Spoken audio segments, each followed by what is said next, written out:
প্রিয় নায়কের একটা জিনিস হাতে নিয়ে দেখলাম। এটা মনে করেন যে 30 বছর আগের, অনেক ময়লা হয়ে গেছে। প্রিয় নায়ক আজ নেই, কিন্তু তার জিনিসগুলো আজকে ঠিকই রয়ে গেছে। এখানে দেখতে পাচ্ছেন জিনিসগুলো ছিঁড়ে গেছে, কাপড়ের টেম্পার চলে গেছে। হ্যালো এভরিওয়ান, আসসালামু আলাইকুম। এই মুহূর্তে আমি আছি সিলেট। আজকে 6 সেপ্টেম্বর, নায়ক সালমান শাহর মৃত্যুবার্ষিক। সালমান শাহ ভক্ত যারা আছেন তারা আশা করি পাশে থাকবেন। আর আজকে যেহেতু 6 সেপ্টেম্বর নায়ক সালমান শাহর মৃত্যুবার্ষিক, আজকে আমি নায়ক সালমান শাহর বাসায় যাব। তার বাসায় ঘুরতে আমি এখন আছি সিলেটে। এখান থেকে ঠিক আমি আছি শাহজালাল রহমতুল্লাহের দরগা গেটের ঠিক পাশেই। আমি এখান থেকে একটা রিক্সা ভাড়া নিয়ে দেখি কত টাকা ভাড়া নেয়। এখান থেকে 1.5 কিলোমিটার দেখাচ্ছে নায়ক সালমান শাহর ভবন। চলেন দেখি, আমাদের সাথে যাওয়া যাক। শাহজালাল রহমতুল্লাহের দরগার গেট থেকে আমরা একটা মুরব্বীকে পাইলাম। মুরব্বীকে বললাম যে নায়ক সালমান শাহর বাসায় যাবো, চিনেন কিনা? উনি বললেন চিনে। মুরব্বী আমাদেরকে নায়ক সালমান শাহর বাসায় নিয়ে যাচ্ছে। ভাড়াটাও কম চাইছে, মাত্র 20 টাকা। এখন আমরা সরাসরি রিক্সা দিয়ে চলে যাচ্ছি নায়ক সালমান শাহর বাসায়। তো তখন আমাদের সাথেই থাকুন।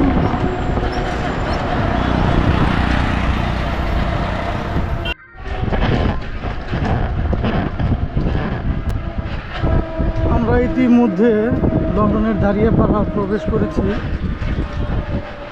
আশা করি 2-1 মিনিটের ভিতরে আমরা পৌঁছে যাব নায়ক সালমান শাহর বাসায়। রাস্তাঘাটই খুবই পরিষ্কার চকচকা, তারপরে আপনার গ্রিন, রাস্তাঘাট খুব সুন্দর। দেখি নায়ক সালমান শাহ দেখা পাই কিনা আজকে।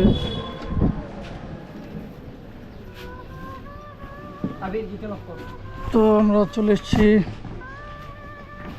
নায়ক সালমান শাহর বাসায়, গেট লাগিয়ে দিতেছে।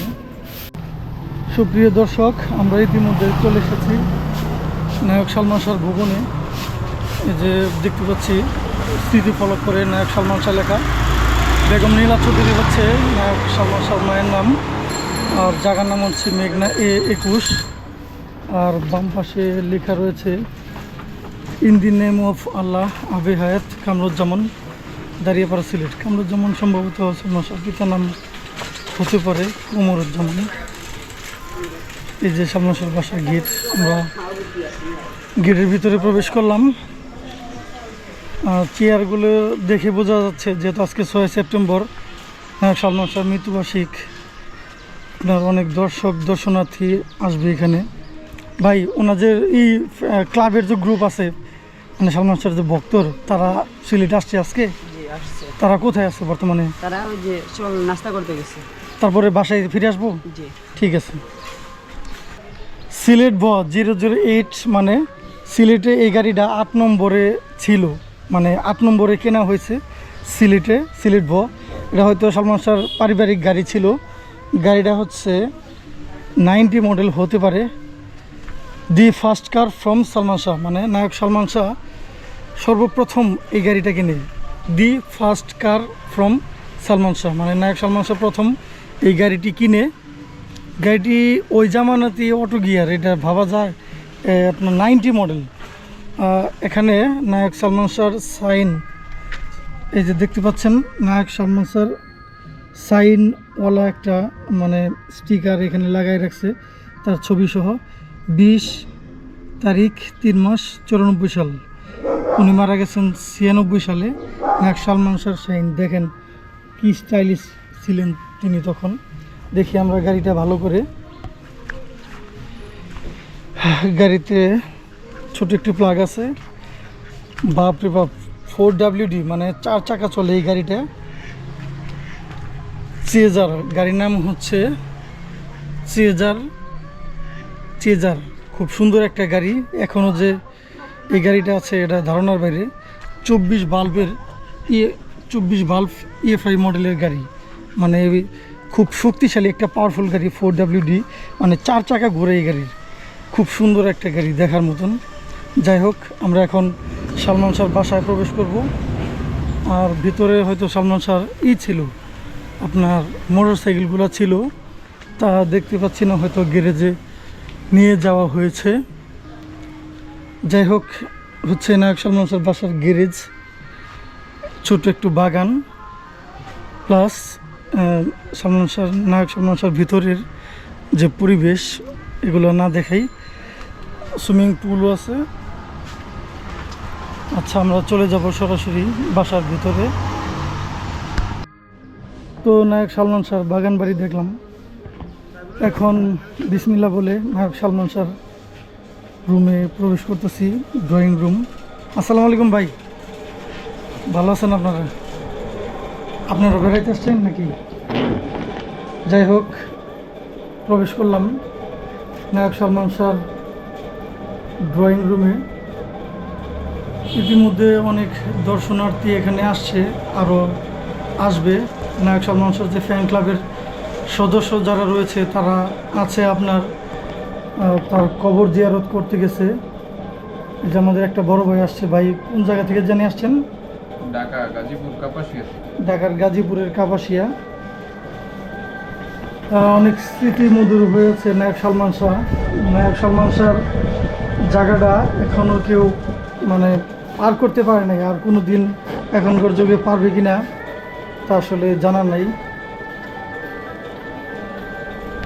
শাহরুখ খানের সাথে নায়ক সালমান শাহর ছবি, তারপরে শাহরুখ খানের ওয়াইফ গৌরী খানের সাথে নায়ক সালমান শাহর সিনেমা ছবি, আর আদ্রিতা চলচ্চিত্রের তুমি আমার সালমান শাহর সম্ভবত প্রথম বা দ্বিতীয় ছবি, তার জন্য পুরস্কার, মরণোত্তর বাবিশ্বাস পুরস্কার, জিয়া স্বর্ণ পদক, অনেক পদক রয়েছে এখানে। আর এই ছবিটা হচ্ছে মায়ের অধিকার সিনেমার গানের কোনো দৃশ্যে স্টিল ফটো ছিল, এটা আমরা অনেকেই দেখেছি। তারপরে আনন্দ বিনোদন স্টার অ্যাওয়ার্ড 2015 সালমান শাহ মরণোত্তর, অনেক স্মৃতিফলক পুরস্কার রয়েছে নায়ক সালমান শাহ। এর ভিতরে জিয়া রহমানের একটা ছবি দেখতে পাচ্ছি, সিলেট আন্তর্জাতিক বিমানবন্দর ভীতি স্থাপর অনুষ্ঠান বা থেকে আলমগীর কুমকুম, মানে নায়ক সালমান শাহর মামা জিয়া রহমানের ঠিক বাম পাশে ছিলেন। ওই অনুষ্ঠানে তারা উপস্থিত ছিলেন। এখানেও সম্ভবত নায়ক সালমান শাহর মামা বা তার পিতা, তার নায়ক সালমান শাহর পিতা তো জজ ছিলেন, ব্যারিস্টার। এখানেও তার আত্মীয় স্বজনের ছবি দেখতে পাচ্ছি। নাম লেখা নেই, তবে তারা আসলে অনেক বড় একটা ফ্যামিলি।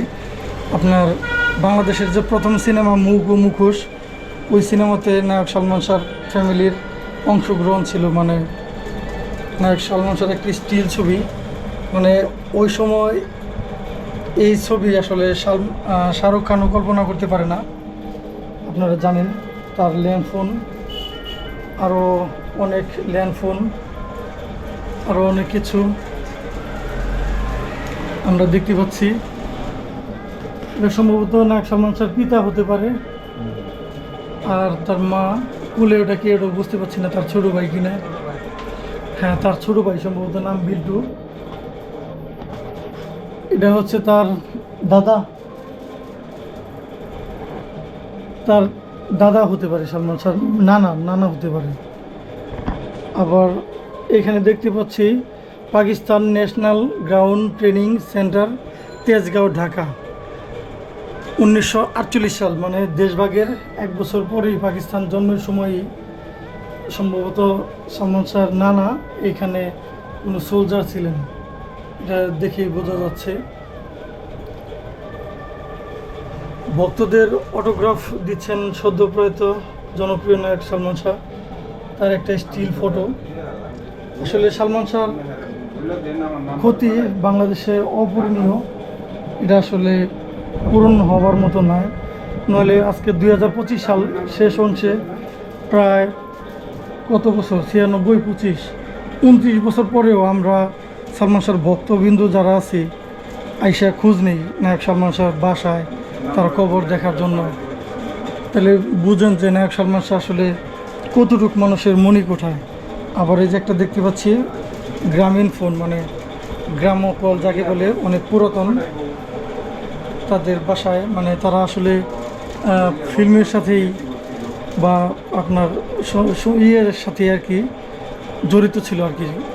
সিলেটের মোহাম্মদ কামরুজ্জামান চলচ্চিত্রের প্রথম যুগের শিল্পী ও সংগঠক, এটা হতে পারে তার নানা, মানে মুখোশের তারা এই যেটা বলছিলাম এর আগে তারা জড়িত ছিল, তখন থেকে আর কি সালমান শাহ ফ্যামিলি সংস্কৃতির সাথে জড়িত। আমরা ইতিমধ্যে প্রবেশ করেছি সালমান শাহর দ্বিতীয় রুমে। এখানে দেখতে পাচ্ছি সালমান শাহর আন্টি আর সালমান শাহর মামা বা মামির সাথে, আর সালমান শাহর মামার সাথে শুটিং চলা অবস্থায় একটা ছবি। এটা হচ্ছে সালমান শাহর প্রথম রুমের পরে দ্বিতীয় বেডরুম, যেখানে অসংখ্য আমাদের প্রিয় নায়ক সালমান শাহর প্রয়োজনীয় ব্যবহারপত্র জিনিসপত্র আছে। সালমান শাহর ভক্তবৃন্দ যারা এসেছে তারা সবাই দেখতে পাচ্ছেন সালমান শাহর পুরনো সেই হ্যাভ টুপিগুলো মাথায় ব্যবহার করে ছবি উঠতেছে।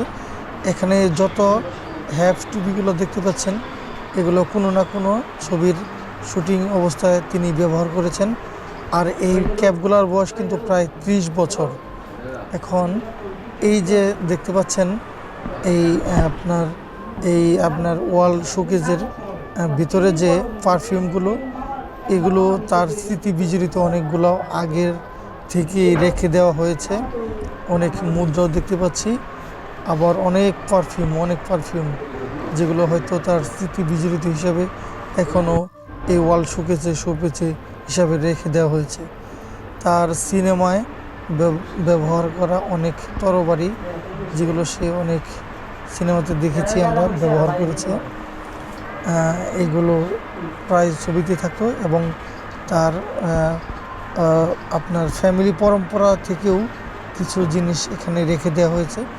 আর আমাদের প্রিয় নায়ক তো আপনারা জানেন অসংখ্য স্টাইলিস্ট সক্রিয় ছিল, তিনি এগুলো এই পুরাতন আমেরিকান স্টাইলে বা আরব স্টাইলের দামি দামি ছুরিগুলো তিনি আগে থেকেই রেখে দিয়েছেন।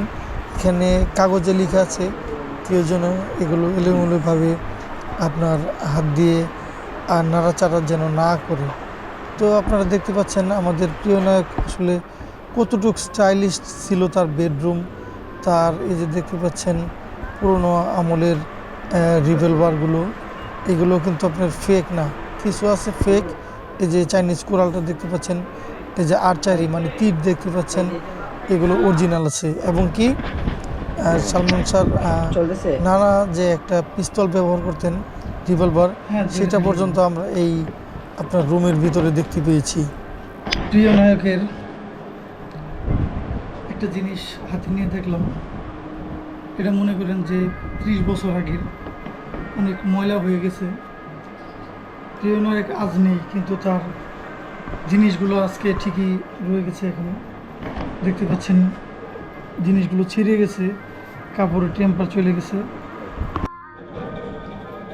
তো নায়ক সালমান শাহর বাসা থেকে আজকে বিদায় নিচ্ছি, আবার আসবো কোনো একদিন। বাই বড় আসি, ঠিক আছে? আসসালামু আলাইকুম। তো নায়কের বাসা থেকে বিদায় নিলাম, আবার আসবো কোনো একদিন। নায়কের আত্মার মা ফেরত কামনা করে আমরা যারা দর্শক আছি নায়কের, সেখান থেকে অনেক শ্রদ্ধা জানিয়ে বিদায় নিচ্ছি আজকের মতো। আমি মোহাম্মদ মনির, ভালো থাকবেন প্রিয় নায়ক।